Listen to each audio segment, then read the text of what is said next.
તો અધિકારીઓની શાન ઠેકાણે આવે છે તો લોકોની શું પરિસ્થિતિ હશે? લોકો તો રજૂઆત કરીને થાકી જાય છે. આમાં શૈલેષભાઈ, રાધા, વીજળી માટે ગુજરાત દેશમાં પ્રથમ છે.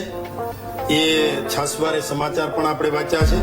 અને ગુજરાતની જ્યોતિગ્રામ યોજના 24 કલાક 3 ફેઝ લાઇટ એ આપનારું ગુજરાત રાજ્ય છે. આપણે વાળું ટાઈમે વીજળી માંગતા હતા એ સમય પણ હતો. મને મારે ભૂતકાળમાં ક્યાંય નથી જવું, કોણે શું કર્યું એમાં નથી જવું, પણ જે 20 વર્ષ પહેલા આપણી પાસે માત્ર 55 લાખ વીજ કનેક્શન હતા, આજે 2 કરોડ જેટલા વીજ કનેક્શન છે. અને વીજળી માટે, ઉર્જા માટે 2005 થી લઈને અત્યાર સુધીમાં 273 જેટલા મેડલ મળ્યા છે. અને આપણે સરપ્લસ રાજ્ય તરીકે પણ પંકાયેલા છીએ. અને આપણે રૂફટોપ જે સોલાર જે છે એમાં પણ ગુજરાત દેશમાં પ્રથમ છે. એ એક વાત. બીજું, વીજ પુરવઠો જે છે એ કદાચ યુદ્ધની પરિસ્થિતિ હોય, વાવાઝોડાની પરિસ્થિતિ હોય, વરસાદની પરિસ્થિતિ હોય, એમ છતાં પણ માનો કે ડિઝાસ્ટર મેનેજમેન્ટ પણ એટલું કામ કરે છે ને. પીજીવીસીએલ, ડીજીવીસીએલ, એમજીવીસીએલ કે જે યુજીવીસીએલ એ તમામ કામ કરે છે. એના ઝાડ નથી ખંચેરી, ખેડૂતના પૈસાથી તમે એ કરો છો. શૈલેષભાઈ, આવો આપની પાસે. શૈલેષભાઈ, તમે જણાવો. શૈલેષભાઈ તૈયારી નહીં કરે ને વચ્ચે બોલશે. બીજું મારે એ કેવું છે કે જે વાત ઇન્કમ ટેક્સ ફીડર રાજકોટ જયમીનભાઈની વાત હતી, જયમીનભાઈ છે એક લોક પ્રતિનિધિ છે, ચૂંટાયેલા પદાધિકારી છે.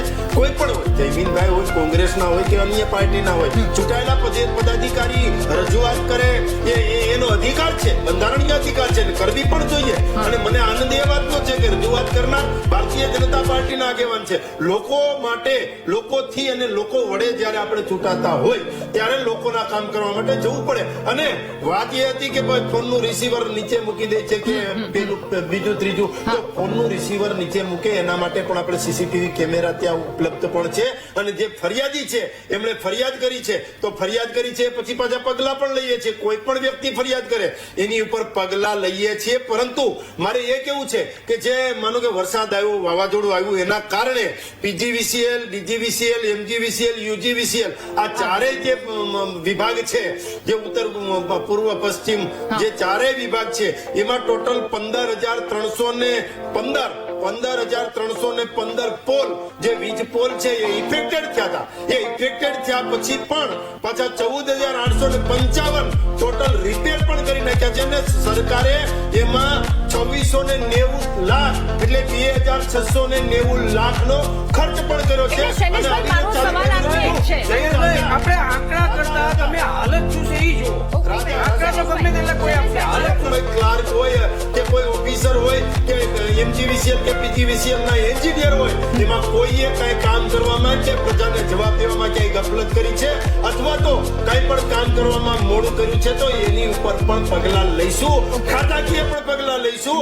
અને એવું લાગે તો કાનૂની રાહે પણ પગલા લઈશું. એટલે તમામ પ્રકારના પગલા લીધા છે, લઈશું અને લેતા રહીશું. મારે એ કેવું છે કે જે જયમીનભાઈની જે રજૂઆત હતી એ રજૂઆતના અંતે પાછો વીજ પુરવઠો ચાલુ પણ થઈ ગયો છે.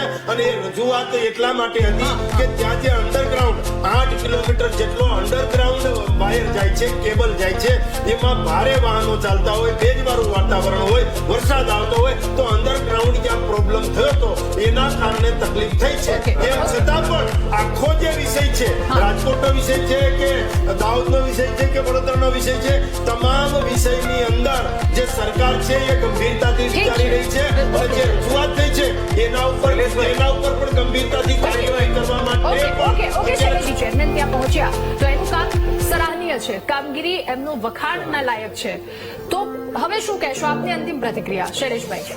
રાધા, રાજકોટનો બનાવ હોય કે હિંમતનગરનો બનાવ હોય, એ જે અધિકારીઓ કે કર્મચારીઓ ઉદ્ધત વર્તન કર્યું છે એ વ્યાજબી નથી. એના ઉપર પણ પગલા લેવા જોઈએ અને લઈશું પણ ખરું. પરંતુ પીજીવીસીએલ, એમજીવીસીએલ, યુજીવીસીએલ કે ઉર્જા વિભાગ જે છે એની કામગીરી જે અત્યાર સુધીની જે છે એને સાવ નકારી દેવી આ એક ઘટનાને કારણે એ વ્યાજબી નથી. આવા કોઈ હોય એને તો પગલા લેવા જોઈએ. પરંતુ મારે કેવું છે એ કે આપણે ગાડી લીધી હોય રાધા, તો એમાં પંચર પડે તો આખી ગાડીનો વાંક ન ગણાય. એ ટાયરને આપણે રિપેર કરવું પડે. એમાં ઉર્જા વિભાગ છે એ સરસ ને સરાહનીય કામ કરે છે, ને મેડલ લાવે છે ત્યાં સુધી કામ કરે છે, રાતના પણ કામ કરે છે, વાવાઝોડું હોય ત્યારે પણ કામ કરે છે, થાંભલા ઉભા કરી દે છે, તરત ત્વરિત કામગીરી કરે છે. એ બધું ભૂલી અને આવા 1-2 કર્મચારીઓ જે છે એના ઉપર પગલા લેવા જોઈએ.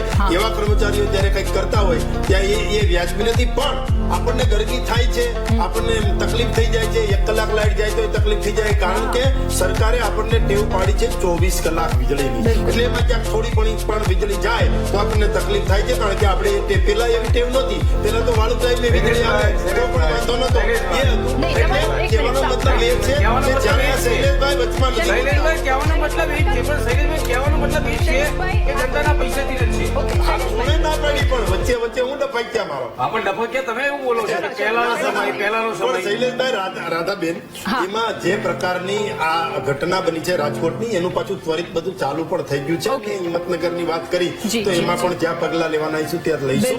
સરકારનું કામ છે, લોકો પ્રશ્ન કરે તો પદાધિકારીઓનું પણ કામ છે લોકોના પ્રશ્નો છે એ સરકાર સુધી પહોંચાડવાના. કારણ કે લોકોને હાથવગું અત્યારે કોઈ હોય તો એ પદાધિકારી છે, ચૂંટાયેલા જે રાજકીય લોકો છે, એ કોંગ્રેસ ભાજપ કોઈ પણ હોય એ છે, અને એની જવાબદારી પણ છે કે કોઈ અધિકારી છે કે અથવા તો સરકારમાં ક્યાંય રજૂઆત કરવી. એટલે આ બધી જ બાબતો લોકશાહીમાં હોય છે, અને લોકશાહીમાં બધા જ